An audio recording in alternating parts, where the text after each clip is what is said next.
Alors là, je suis dans les plantations de Furukawa-san. On est à Uji, en plein cœur de Uji, au bord de la rivière. C'est un endroit qui est magique pour moi parce qu'il y a plein de théiers ici.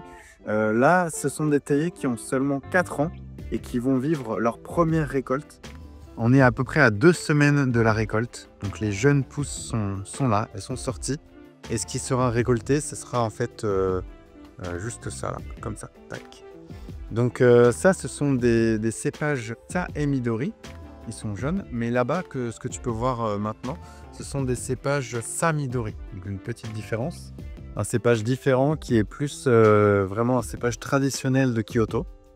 Et ce que je voulais te montrer aussi, c'est que actuellement, tu peux voir qu'on est sous les couvertures. L'ombrage est placé. Il y a une installation pour un deuxième ombrage. Et donc, ce deuxième ombrage sera bien ajouté d'ici à peu près une semaine. Et le deuxième ombrage donc, va réduire encore plus la luminosité et l'impact du soleil. Et donc, ça va encore plus changer la composition et la vie de ces théiers. Ça va les mettre un peu sous pression et les faire changer leur composition avec plus de chlorophylle et plus de L-théanine. Et du coup, aussi plus de goût que nous, on adore. Là, c'est pas encore le cas, mais d'ici quelques jours, il va placer le deuxième rayon de couverture.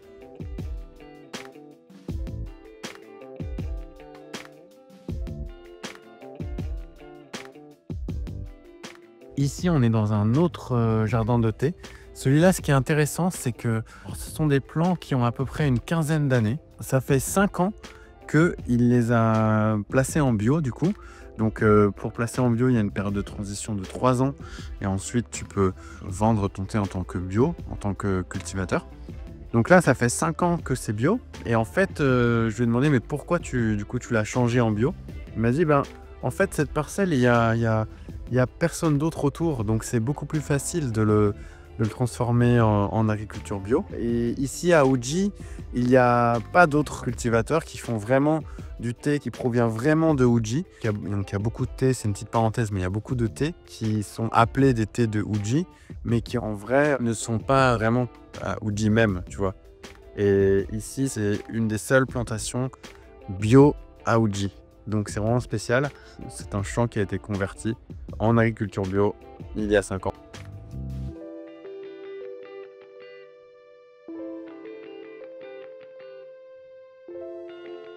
Ici, on a une seule couche d'ombrage.